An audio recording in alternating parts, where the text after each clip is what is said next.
Mga kapuso, ngayong pumasok na ang Burr Months, pinag-iingat ng pulisya ang publiko laban sa masasamang loob.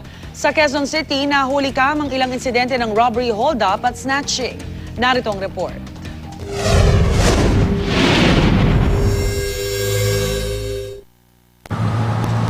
Ngayong nalalapit na ang Pasko, inaasahan ng pulisya ang pagtaas ng insidente ng mga krimen gaya ng snatching at pang-hold up.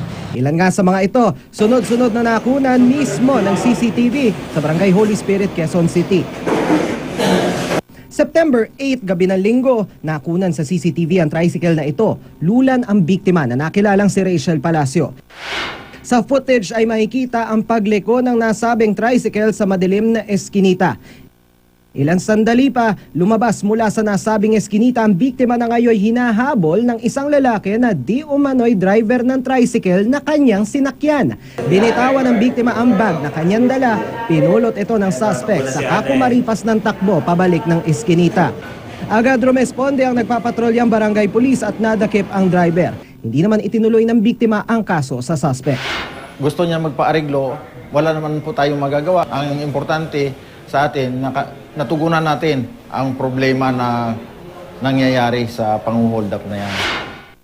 Sa katirikan naman ng araw noong September 9, kita sa CCTV ang paghablot ng nakamotorsiklong ito sa cellphone ng isang nagbabike na dalaga. Tinangkapang habulin ng biktima ang snatcher gamit ang kanyang bisikleta, naharang din ng isang tricycle ang motorsiklo ng suspect, pero tuluyan pa rin itong nakatakas.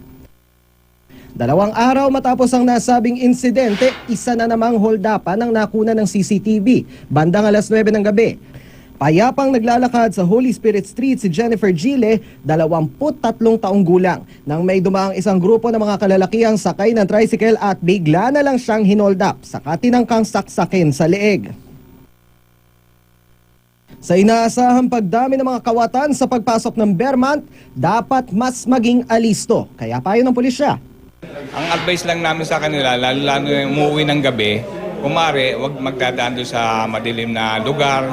Tapos kung maaari, talagang sasabay na lang sila doon sa maraming taong dumadaan. Para sa unang balita, Dano Tingkong, reporting.